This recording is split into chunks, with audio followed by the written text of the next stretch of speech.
Bonjour, aujourd'hui pour notre escapade artisanale, nous sommes sur le territoire de Tarbes, Lourdes-Pyrénées et nous partons à la rencontre de Xavier, chocolatier, Stella, verrière, Jean-Michel, torréfacteur et Didier, marbrier. Vous me suivez?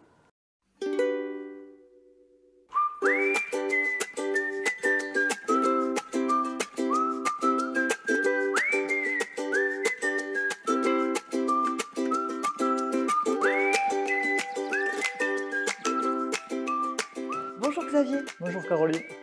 Alors j'ai l'honneur de rencontrer le parrain de notre escapade artisanale aujourd'hui. C'est ça, et bienvenue dans mon atelier. Donc vous êtes artisan chocolatier. Exactement, artisan chocolatier depuis 2004 et également meilleur ouvrier de France chocolatier depuis 2003. Alors comment ça se passe quand on est meilleur ouvrier de France? Eh bien écoutez, ça se passe bien. Ce titre amène une notoriété aussi un petit peu à l'international.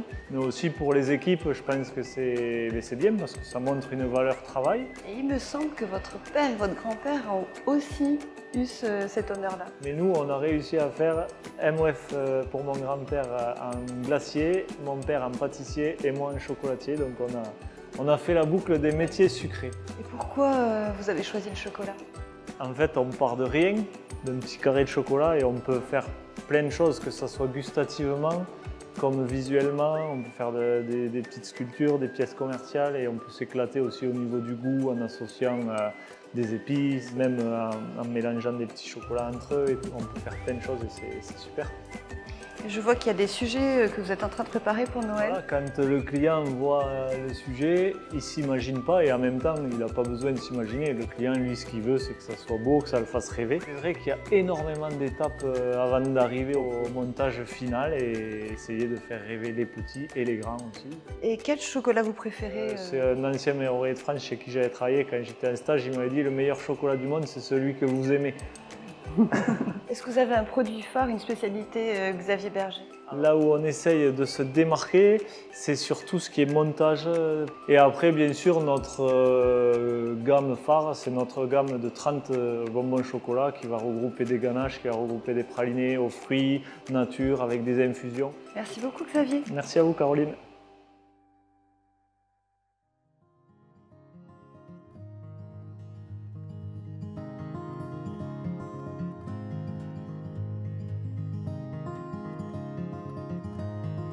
Bonjour Stella. Bonjour Caroline. Merci de nous recevoir dans ta boutique, dans ton atelier. Bienvenue à la Goutte d'eau de Lourdes. Tu es artisane verrière, je crois. Est-ce que tu peux nous parler de ton métier? Alors, le métier d'artisane verrière, c'est un métier que j'ai découvert assez tard. On a eu l'idée avec mon frère en 2010 de fabriquer ces petites gouttes d'eau en verre soufflé dans laquelle on peut mettre l'eau que les pèlerins vont chercher à la grotte et qu'ils amènent. Je travaille au chalumeau qui me permet de faire fondre des tubes de verre à 1200 degrés. Et une fois que le verre est froid, je peux donc ajouter l'eau à l'intérieur et le monter en pendentif. Tu peux nous parler de ta formation? Alors, je n'ai pas suivi de cursus habituel. C'est une transmission de savoir par mon frère, qui s'est formé, lui, par contre, en premier avec un maître verrier à Paris, le maître Jean-Pierre Bacquer, et après m'a transmis donc ses savoirs. Et donc, qu'est-ce que c'est qu'être artisan verrier à Lourdes pour toi aujourd'hui? Pour moi, c'est avant tout une aventure spirituelle incroyable sur le plan humain, parce que j'ai l'occasion de rencontrer des gens du monde entier, des pèlerins qui viennent du monde entier. Et travailler le verre, pour moi, c'est encore une dimension supplémentaire. En tant qu'enfant et en grandi en voyant mon père travailler le verre, c'était déjà magique. Et là, c'est un petit peu la continuité de notre histoire familiale, en fait, quoi. Le verre est une matière qui demande d'être vraiment centré à l'intérieur de soi et avec beaucoup de précision dans les gestes, surtout pour moi qui fais vraiment des toutes petites pièces. Et c'est vrai qu'en regardant en arrière sur mon parcours de vie, je me suis rendu compte que en fait, les autres métiers que j'ai fait avant d'exercer le métier de travail du verre, ça avait été un peu comme une préparation à cette exigence-là. En fait, les petites gouttes d'eau, ça a l'air de rien, mais c'est vraiment le fruit de tout mon cheminement de vie. Merci Stella. Avec plaisir. Bonjour Jean-Michel. Bonjour Caroline. Nous sommes dans la brûlerie créée par votre maman en 1966. Maman a créé cette brûlerie de café en 1966 et à cette époque-là, elle a eu le courage de quitter les PTT alors qu'elle était déjà en poste depuis 15 ans en région parisienne parce que mon oncle lui-même était torréfacteur sur Mont-de-Marsan et il a inoculé le virus. Elle a jusqu'à son âge de départ à la retraite, elle est partie en 1992. Et aussitôt j'ai repris pour perpétuer le savoir-faire qu'elle avait. C'est comme si on peut dire que vous étiez tombé dans la marmite. Je suis tout à fait tombé dans la marmite, je suis comme Obélix, effectivement. Et qu'est-ce que c'est être artisan torréfacteur Alors être artisan torréfacteur aujourd'hui, c'est être un révélateur de goût.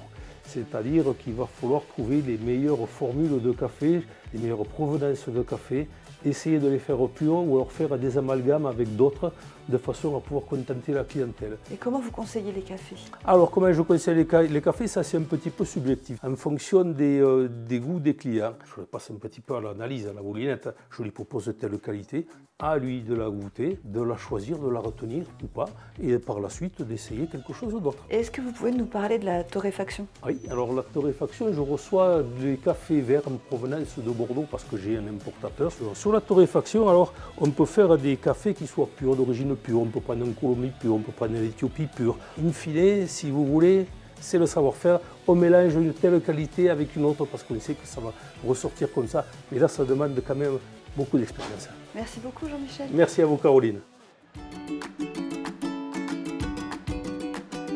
Bonjour Didier. Bonjour.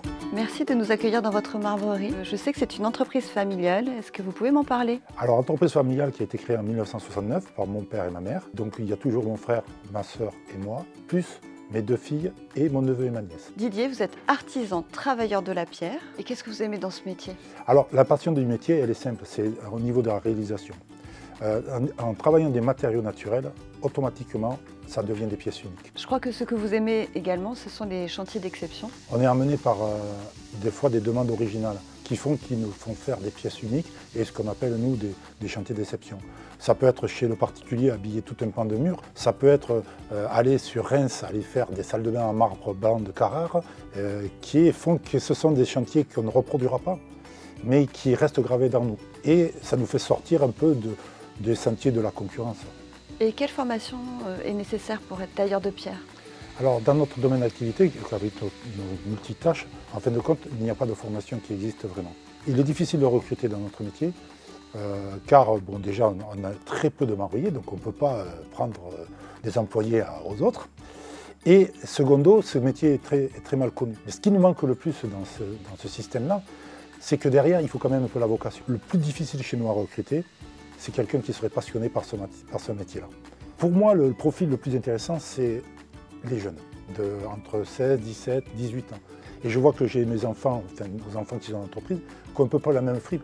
Ils ne seraient pas là s'ils n'avaient pas l'amour de ce métier. Donc en fin de compte, il faut réussir à créer l'amour de ce métier. Et pour tomber amoureux, eh bien, il faut venir fréquenter. Merci beaucoup Didier. De rien. Vous avez parlé de votre métier avec beaucoup de passion. À très bientôt. Merci beaucoup. Au revoir. Au revoir.